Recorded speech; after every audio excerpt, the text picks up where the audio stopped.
Welcome back everyone. We'll start with a new topic, epidemiology of diphtheria. So what is diphtheria? It's an acute infectious disease caused by toxigenic strains of Corynebacterium diphtheriae. It's a bacterial infection caused by a bacteria called Corynebacterium diphtheriae. The bacilli multiply locally, usually in the throat, and elaborate a powerful exotoxin which is responsible for the following pathology. The Corynebacterium diphtheriae will grow and multiply in the throat, and it will release certain toxin which is responsible for certain pathology.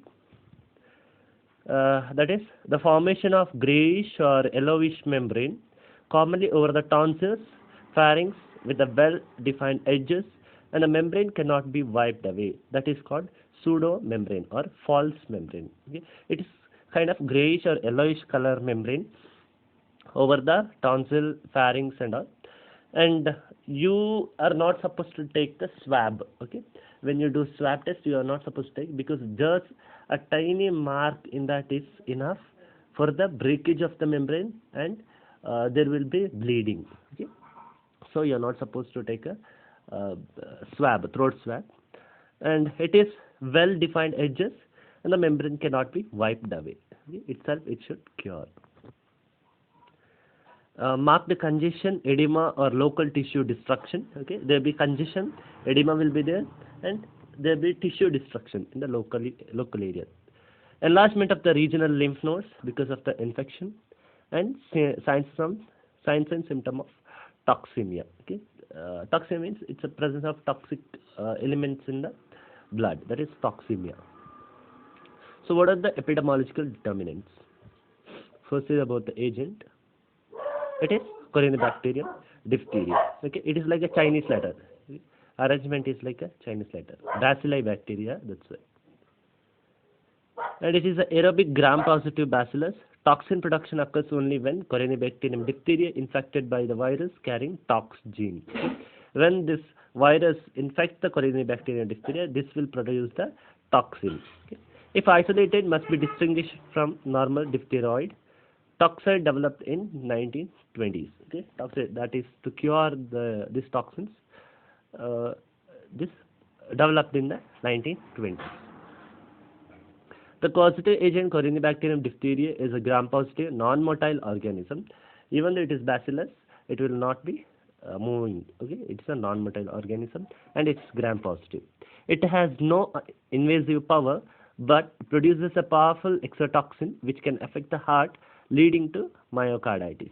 Okay, it is there will be no pain, but the exotoxin, which is the toxin produced by this bacteria, is so powerful that it will start myocarditis. That is the infection and inflammation of the muscle layer of the heart. That is myocarditis. There are 4 types of diphtheria bacilli are differentiated. That is gravis, mitis, Belfanti, and intermediate. All are pathogenic to man. Okay, there are different type of Corynebacterium diphtheria bacilli. These are the type: gravis, mitis, Belfanti, and intermediate. And source of infection may be a case or a carrier. Whoever having this disease or whoever carrying the disease will be a source of infection. And the case range from subclinical infection to frank clinical cases. Subclinical infection we have seen, he will be a carrier, but he will not be showing any diseases. And frank clinical cases. Okay, the both can be a people who are spreading the disease. Mild or silent infections may exhibit no more than a mere running nose or sore throat. These cases pose more threat in the spread than the active case. It is the mild symptoms are like running nose or sore throat, and this will be very helpful in the spread of the disease. Okay, the carriers are common source of infection, and carriers may be temporary or chronic, nasal or throat carriers. Okay, there are 2 types of carriers, that is temporary and chronic, and another type is nasal or throat carriers. Okay, they can be the bacteria may be rich and will spread from the nasal secretions or from the throat. And infective materials are nasopharyngeal secretion, whatever secretion produced from the nose and the pharynx, there is nasopharyngeal secretions, and discharges from the skin lesions, contaminated fomites, and possibly infected dust. Contaminated fomites means whatever the material or instrument they have touched, that will become a infectious. That is called infected fomite or contaminated fomite, and there will be infected dust. Through that, this bacteria will be transmitted. And in period of infectivity may vary from 14 to 28 days from the onset of disease. Okay, from starting of the disease, within 14 to 28 days, it will start the infection, but carriers may remain infective for much longer periods. A case or a carrier may be considered non-communicable when at least two cultures properly obtained from nose and throat 24 hours apart are negative for diphtheria bacilli. Okay. When we can tell it is non-communicable, the carrier or a case is non-communicable, two cultures are taken in the 24 hours gap. Okay. If the both are negative for diphtheria bacilli, then we can tell us this infection is non-communicable for now. Okay. And the host factor, age, diphtheria particularly affects children, that is 1 to 5 years. Okay. In the elder adults, it is very less. Okay. Gender, both genders are affected. And immunity, infants born of immune mothers are relatively immune during the first few months of life. Children in developing countries seem to acquire active immunity through active infection. Okay. Immunity through the mothers, and in the developing countries, through the active immunity, we will get the immunity to the diphtheria. Active immunity by taking vaccine also, it is okay. And environmental factors are, case of diphtheria occur in all seasons, or the winter months favor its spread. Okay, it present in all the seasons, but winter months favor its spread. And modes of transmission, the disease is spread mainly by droplet infection, and it can also be transmitted directly to susceptible persons from infected cutaneous lesions. Okay, it is transmitted through the droplet infection, but can also be transmitted through the person from the infected cutaneous lesion. If there is any cutaneous lesion, cutaneous means any skin lesions or the membrane, mucous membrane lesions, through this also there will be chance of transmission. And the transmission by objects, that is cups, thermometer, toys, pencils. So these are the fomite, infected fomite. And contaminated by the nasopharyngeal secretions of the patient is possible, but only for a short period. Okay, this is present only for a short period. Okay, not more than that. It will be living in the surface. And the portal of entry, first is through respiratory route. That is commonly the portal of entry is the respiratory tract. Okay, that is droplet infection. And non-respiratory route, the portal of entry sometimes may be the skin, where cuts, wounds, and ulcers not properly attended to may get infected with the diphtheria bacilli, or sometimes the example is umbilical cord. Okay, in the young children or the newborns, there will be chances of getting the umbilical cord infection. And in certain cases, in the children, if they have the injury and the cuts, through that also there will be transfer of infection. Incubation period, it is 2 to 6 days, and it is occasionally longer. Okay, incubation period is longer.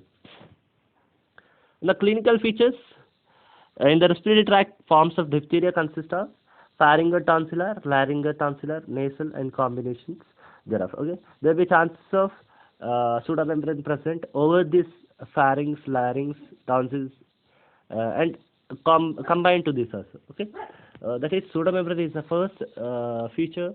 There will be a running nose and sore throat also. Patients with pharyngotonsillar diphtheria usually have a sore throat, difficulty in swallowing, and low-grade fever at presentation. Okay, when this pharyngotonsillar diphtheria is present, there will be sore throat, difficulty in swallowing, and little less fever, low-grade fever. Examination of the throat may show only mild edema, localized exudate, or a pseudomembrane. Mild edema means there will be a little discharge of yellowish red color, or localized exudate will be there. There will be a reddish color discoloration in the area. Localized exudate means there will be a little secretions And pseudomembrane, there will be a membrane formation on the tonsils and the pharynx. This is what a pseudomembrane looks like.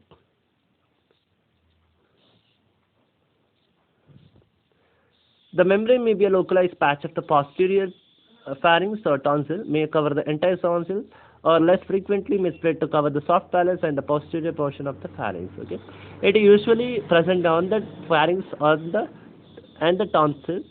Sometimes it will spread to the soft palate also, upper portion, and the posterior portion of the pharynx also. Notice the pseudomembrane in the posterior pharynx. It can become very large and may obstruct the airway. When this pseudomembrane expands, there will be very difficulty in swallowing, and there will be objection when you breathe and obstruct the airway. See, this is tonsil. It is spreading. Okay, from the tonsil. This is tonsil, first picture, and it is spreading to the pharynx, spreading over everywhere. That is exudate and the pseudomembrane, the last picture. In the early stage, the pseudomembrane may be whitish and may wipe off easily. The membrane may extend to become thick, blue-white to grey-black and adherent. Okay. Starting stage, it is whitish color. Sometimes it may wipe off easily, but when it become old, it will become thick, blue-white color or grey-black color. Then it will be adherent. It will be attached to that area. Attempts to remove the membrane may result in bleeding, so you are not supposed to take throat swab. A minimal area of mucosal erythema surrounds the membrane.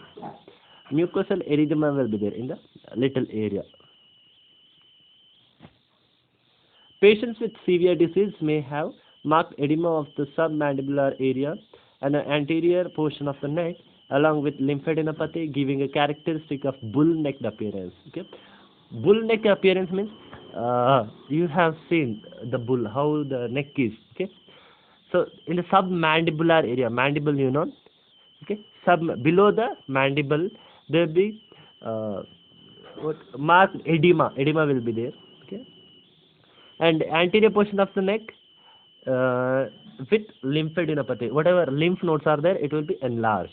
So the overall, it's like looks like something expanded in the neck. So that is called bull neck appearance. This is what bull neck appearance looks like.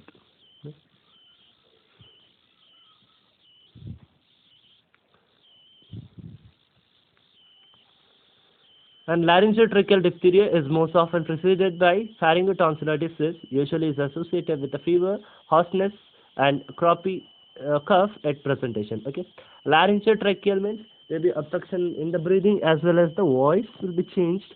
So there will be a hoarseness of voice. Okay, hoarseness of voice means there will be increased pitch of the voice. Okay? Hoarseness and the croppy cough. Even the cough also bit sound will be changed, and it will be with the fever. Okay, so this pharyngotonsillar disease will be with the fever. If the infection extends into the bronchial, it is the most severe disease. Initially, it may be clinically indistinguishable from viral croup or epiglottitis. Okay, when this diphtheria spread into the bronchus or bronchioles, it is very serious disease, and it is indistinguishable. We cannot distinguish from the viral croup or whether it is epiglottis, like that. Okay, it is very difficult. And prostration and the dyspnea soon follow because of the obstruction caused by the membrane. Okay, difficulty to breathe will start. Okay, because of the obstruction. This obstruction may even cause suffocation if not promptly relieved by the intubation or the tracheostomy. Soon after this, when we find out that it has spread to the bronchus, then we must intubate the person, and tracheostomy can be done for easy breathing. And the diphtheria bacilli within the membrane continue to produce toxin actively. Within the membrane, if the diphtheria bacilli is present, then toxin will be generated every time.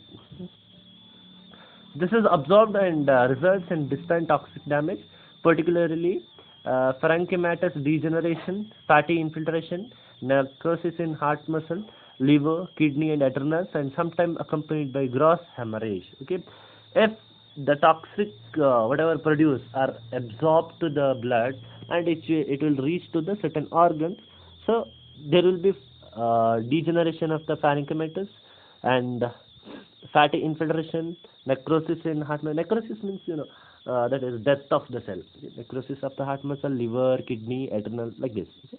It is very serious. Sometimes there will be hemorrhage also, bleeding. And the irregularities of the cardiac rhythm indicate damage to the heart. So we must take the uh, cardiovascular system, and ECG also can be checked. Later, there may be difficulties with the vision, speech, swallowing, or movement of the arms or legs. Okay, entire system will be affected. The toxin also produces nerve damage, resulting in paralysis of the soft palate, eye muscle, or extremities. Okay, if the toxin damages the nerve, then it will lead to the permanent damage like paralysis of the soft palate, eye muscle, or extremity paralysis. Patients who survive complications recover completely. Nasal diphtheria, the mildest form of respiratory diphtheria, usually localized to the septum or turbinates of one side of the nose. Okay, if the nasal diphtheria present, it is present only in the septum and the turbinates of the one side of the nose. Okay, sideways of the nose, one side. Okay, occasionally a membrane might extend into pharynx. Okay, membrane can be extended into the pharynx area. Non-respiratory mucosal surface, that is the conjunctiva and genitals, may also be sites of infection. Okay. Non-respiratory tract, if you see, it will be a conjunctiva and the genitals, it will have the infection. A cutaneous form of diphtheria is common in tropical areas. Cutaneous diphtheria appears as a secondary infection of a previous skin abrasion or infection. The presenting lesion, often an ulcer, may be surrounded by erythema and covered with the membrane. Okay. Cutaneous diphtheria looks like it's like an ulcer surrounded by a red colorish discoloration, and which will be covered with the membrane. Patients generally seek treatment because of the chronicity of the skin lesion. Okay. How can we control the diphtheria? First is by early detection, that is an active search for cases and carriers should start immediately among the family and school contact. Carriers can be detected only by culture method. Okay, early detection to be done of the case and the carriers by doing the lab investigation. Swabs should be taken from the both nose and throat and examined by culture methods for diphtheria bacilli. Okay, if the membrane, pseudomembrane is not present, we can take the throat swab and can be tested. Tests should be made for the virulence of the organism. Okay, how much it has produced toxin and whether it is active, multiplied, growth is there. So everything we should check in the test. And isolation, the all cases, suspected cases and the carrier should be promptly isolated, preferably in the hospital for at least 14 days or until proved free of infection. Until 14 days, or it is proved like infection are not there. Until that, the person should be isolated in the hospital itself. It is two consecutive nose and the throat swabs taken 24 hours apart should be negative before terminating isolation. Okay, before isolation, we should take the two cultures and it should be 24 hours and both should be negative. And the treatment, when diphtheria is suspected, diphtheria antitoxin should be given without delay. Okay, that is IM or IV in doses like 20,000 to 1 lakh unit, depending on the severity of the case, following a test dose of 0.2 ml subcutaneously to detect sensitization to horse serum. Okay. Horse serum sensitization to be done, that is 0.2 ml. We are checking in subcutaneously. If there is infection, if there is any reaction, then we are not supposed to give this toxin, I mean antitoxin. And if there is no any reaction, then we can tell the person is not sensitized to this the antitoxin, so we can give this antitoxin, that is 20,000 to 1 lakh units. IM or IV. For mild early pharyngeal laryngeal disease, the dose is 20,000 to 40,000 unit. Okay, mild. If the moderate, we can increase it to the 40,000 to 60,000 units. And if it is very severe, then we can increase the dose to 80,000 to 1 lakh unit. In addition to antitoxin, every case should be treated with penicillin or erythromycin for 5 to 6 days to clear the throat of Corynebacterium diphtheria. Okay, this will decrease the toxin production also. So we should give penicillin and erythromycin for 5 to 6 days to decrease the bacteria in the throat. The carriers, they should be treated with 10-day course of oral erythromycin, which is the most effective drug for the treatment of carrier. Carrier means they will be carrying the disease in the throat. Okay, so to the throat itself, we should give the treatment. So here erythromycin can be given. The immunity status should be ungraded as follows. The contacts many special attention. They should be throat swabbed and their immunity status determined. Okay. If the person come in contact with the case or the carriers, then we should do a throat swab and immunity status should be checked. Not immunized close contact should receive prophylactic penicillin or erythromycin. If the person is non-immunized, but he has come in contact with the case or carriers, then he should receive the prophylactic penicillin or erythromycin. That is 1,000 to 2,000 units. Contact should be under medical surveillance and examined daily for evidence of diphtheria for at least a week after exposure. And the community effective control measure is by active immunization with diphtheria toxoid of all infants as early in life as possible. That is, through national immunization schedule, we are giving the DPT vaccine, diphtheria, pertussis, and toxin. So in that itself, the vaccination comes diphtheria, and it is an active immunization. And subsequent booster doses every 10 years thereafter. That is DT, that is diphtheria and toxoid. There are many vaccines for that. Okay, booster doses. And immunization doesn't prevent the carrier state. He can be a carrier. The person can be carrier even though he is immunized. And DPT vaccine, about DPT vaccine, it is a combined vaccine. The preparation of choice is DPT because it can be immunized simultaneously against 3 diseases, that is diphtheria, pertussis, and tetanus. Now it is combined with the 2 more vaccines, and it is called as pentavalent. There are 2 types of vaccine, that is plain and absorbed. Absorption is usually on a mineral carrier like aluminum phosphate and hydroxide. So it is combined with the aluminum phosphate or the hydroxide, then it is injected, so it will be absorbed easily. Absorption increases immunological effectiveness of the vaccine. WHO recommends the use of absorbed vaccines. Absorbed vaccines should be used. It is suggested by the WHO. And the storage, it cannot be frozen. They should be stored in a refrigerator between 2 to 8 degrees Celsius. The vaccine should be used before the date of expiry indicated on the vial.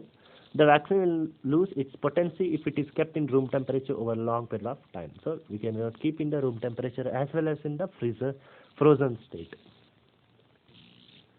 And the optimum age, young infants respond well to the immunization with potent vaccines and toxoid, even in the presence of low to moderate levels of maternal antibodies.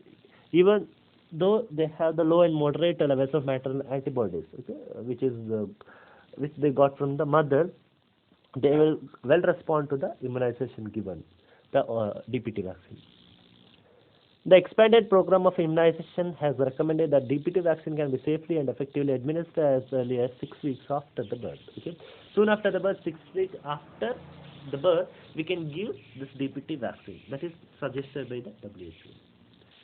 A number of doses, that is 3 doses of DPT, each of which is usually 0.5 ml, should be considered optimal for primary immunization. So primary immunization, that is 1.5, 2.5, and 3.5 months, we are giving the DPT vaccine, that is 0.5 ml. And interval between the doses, that is 4 weeks. And after 1.5 years or 2 years, we can give the booster dose, that is DT.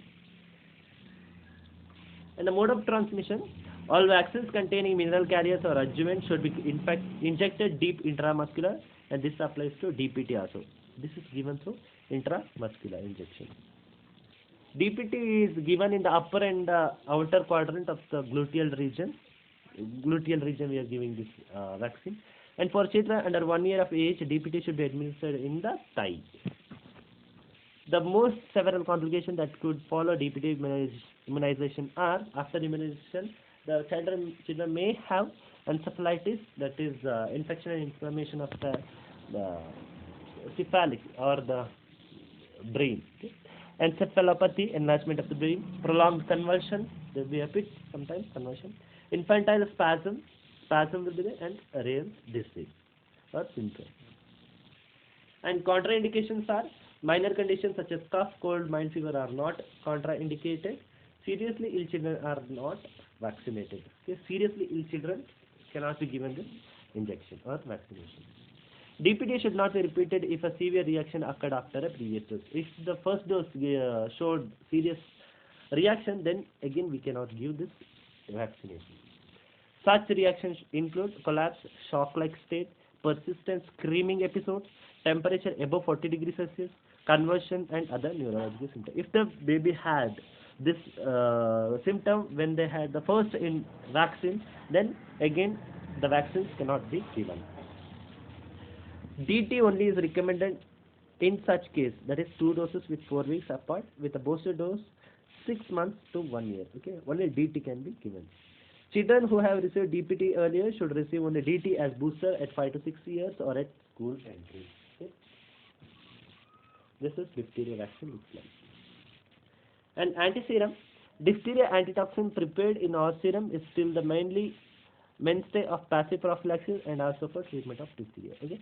Antiserum are, that is horse serum, are a major treatment policy in the immunization schedule. That is, first is DPT and DT and TD. So that's what about the diphtheria. We'll see in the next chapter. Thank you.